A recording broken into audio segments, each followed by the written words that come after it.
Kita lanjutkan dari part yang sebelumnya. Jadi di bagian tim yang tradisional itu ketika kita mau mencoba melakukan istilahnya perbaikan atau pengembangan di masa depan, itu agak cenderung sulit karena setiap divisi kan bekerja terpisah. Yang penting mengerjakan apa yang mereka lakukan.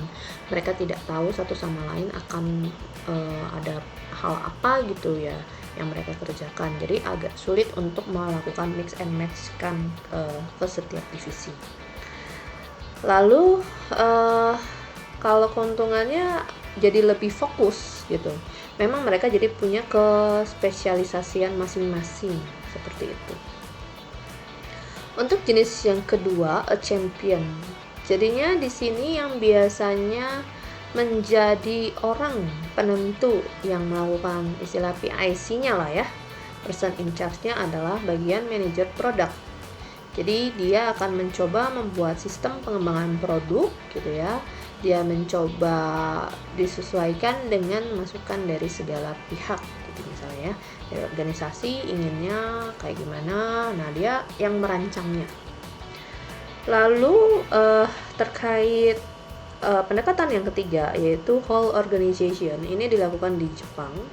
Jadi di sini dianggap bahwa semua orang nggak ada yang namanya divisi-divisian. Semua orang sama-sama bekerja sama untuk membuat pengembangan produk. Jadi setiap ada ide atau apa ya setiap orang boleh berhak memberikan semua masukannya kayak gitu. Nah, yang paling sering digunakan ya untuk mengefisiensikan waktu, tenaga itu adalah melakukan team approach ya, pendekatan yang keempat. Ya, di team approach ini intinya kita akan membuat tim yang difokuskan untuk produk tertentu. Jadi, team approach sendiri ini terdiri dari dua jenis. Yang pertama adalah product development teams atau yang kedua adalah concurrent engineering.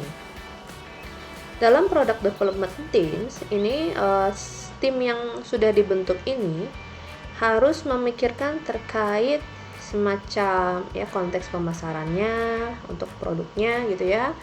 Lalu gimana sih cara agar si produk tersebut goal lah di pasaran gitu ya.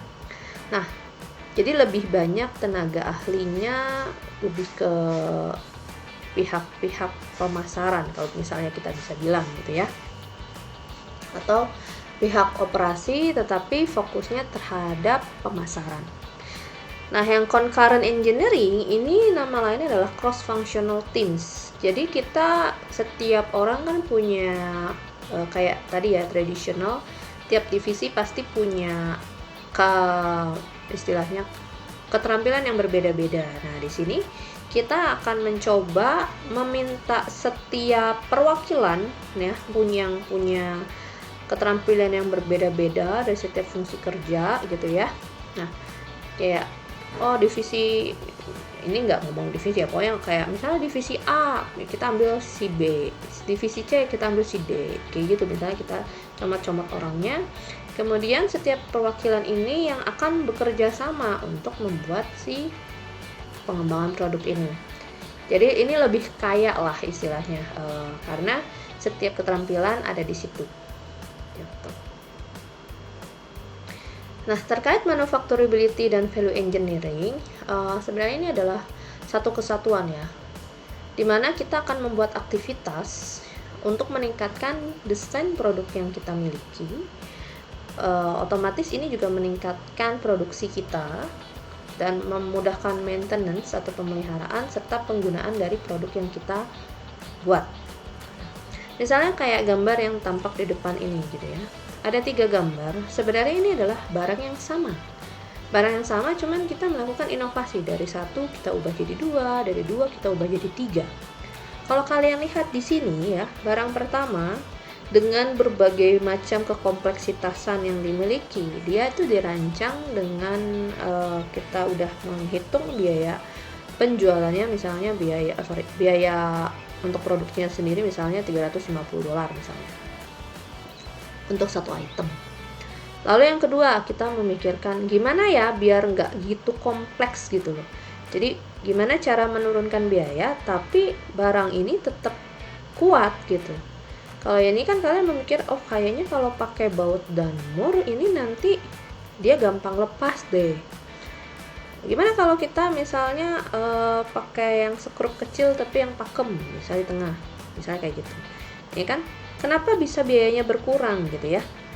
Kalau kalian lihat ini ya secara bentukan, secara kebutuhan komponen pasti akan lebih sedikit ya kan, karena mengurangi baut mur gitu ya. Terus misalnya kayak yang sekrup ini harganya cuma berapa ya, misalnya contohnya kayak gitu, makanya kenapa bisa lebih murah. Tapi misalnya kalian berpikir kayaknya tetap kemahalan dan tetap menurut kalian ini tetap bisa lepas si sekrup yang di tengah ini gitu ya, nah, berarti gimana? Oh biar lebih pasti nggak lepas kita las aja ya. Tapi kalau kita las seperti ini kan kayaknya cuman sudut yang di sini gitu ya, ini kan pasti mikirin hukum fisika juga ya, kayak cuman ngelas di sini beban dari segala arah lebih berat ya, berarti bagian yang dilasnya harus lebih lebar gitu ya.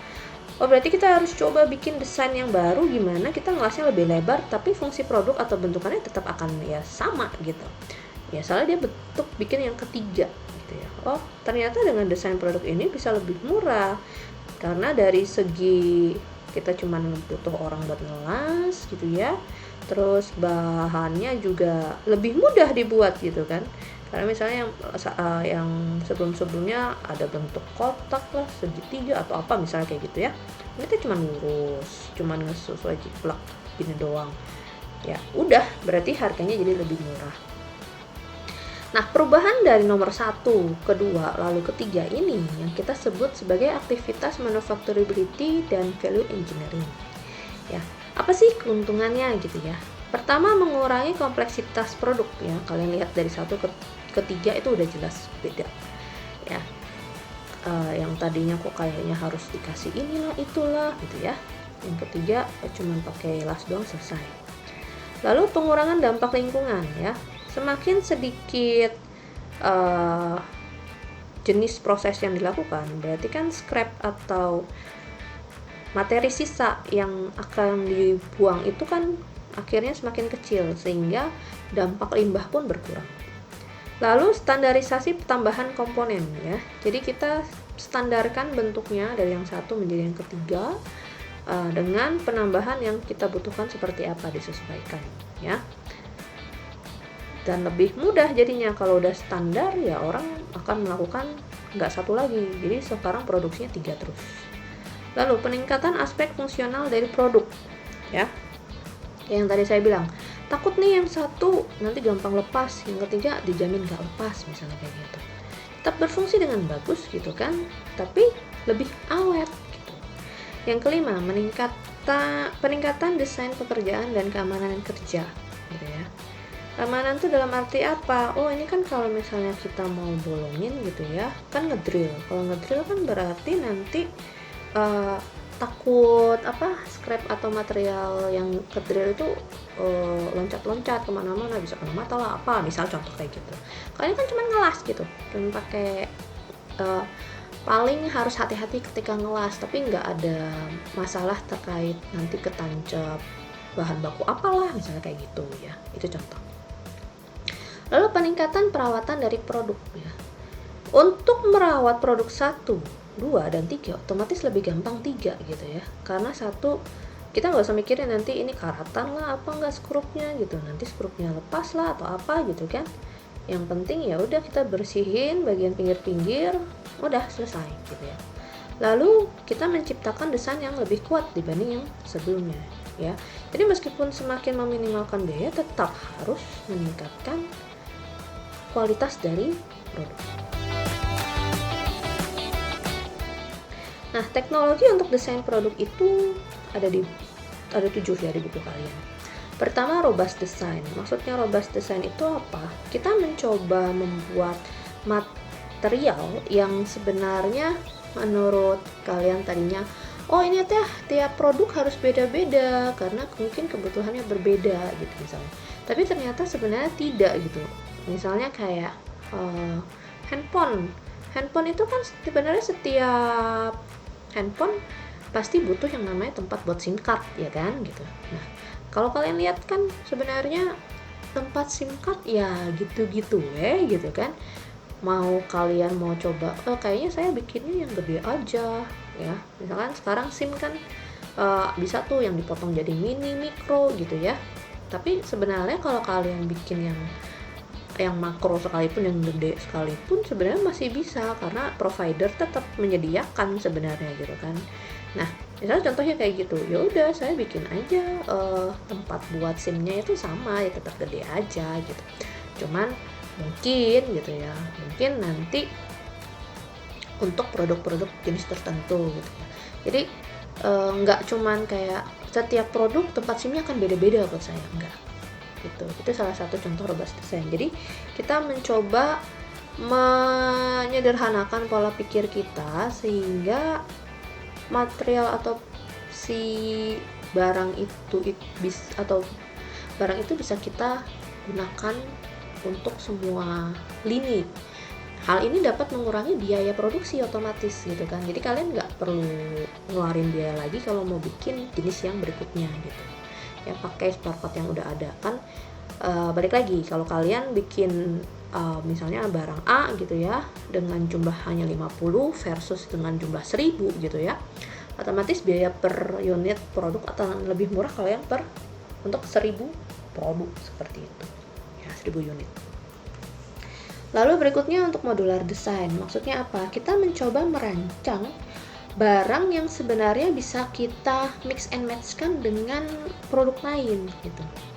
Misalnya kayak ini gitu ya, ini sebenarnya kan meja, terus ada kursi gitu ya. Apakah memang si kursi ini dibuat untuk si meja ini? Enggak juga gitu. Si kursi ini bisa kita pakai untuk nanti misalnya kalian punya meja yang panjang, kalian masih bisa pakai kursi yang ini gitu kan. Contoh. Terus apakah misalnya kalian butuhnya meja panjang, meja gede nih, tapi bentukan si meja satuannya kan gini ya, kayak tanda tambah gitu ya. Tapi kan kalau misalnya kalian gabung-gabung, sebenarnya ini bisa jadi meja yang besar. Misalnya contoh kayak gitu. Itu contoh modular design. Jadi gimana cara meng-mix and match kan barang yang kita produksi dengan barang yang lain gitu. Lalu computer aided design atau CAD. CAD ini maksudnya apa?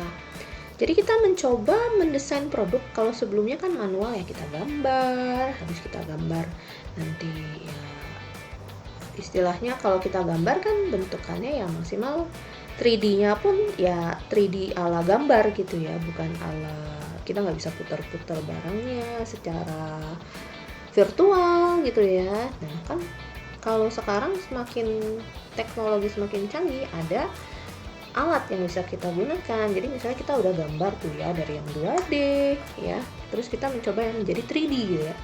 Nah di sini untuk memudahkan kita tanpa membuat prototipe yang jadi pun kita bisa tahu secara umumnya produk kita itu bentukannya akan seperti apa ya. Ini nanti masih bisa diputar 360 derajat lah seperti itu. Nah kemudian ada yang namanya computer aided manufacturing atau CAM ya. Ini bedanya apa sih sama yang CAD gitu ya? Sama sebenarnya. Nah, dari CAD ini kan kita udah bikin nih bentukan 3D-nya gitu ya. Nah, nanti tinggal kita gunakan mesin ya, mesin yang nantinya secara by system dengan desain yang sudah kita buat di CAD ini, mesin itu akan membuat barang ya sama persis dengan apa yang kita mau, tapi by komputer gitu. Misal kayak contoh kalian 3D printer, contoh kayak gitu kan. Itu salah satu contohnya. Lalu VR, virtual reality technology ya. Ini penggabungan dari yang tadi kita udah bikin CAD gitu, terus kita bikin cam-nya gitu kan, tapi secara virtual. Ya, kalian jadi bisa melihat struktur rancangan produk saya baik secara kerangka maupun bentukan, ada yang bisa diperbaiki di bagian mana, bisa saya lihat 360 derajat misalnya kayak gitu. Itu salah satu contoh ya. Lalu berikutnya kita melakukan value analysis. Maksudnya apa? Kita mencoba melihat gitu. Ketika kita membuat rancangan before ya, before-nya kayak spesifikasinya A, B, C,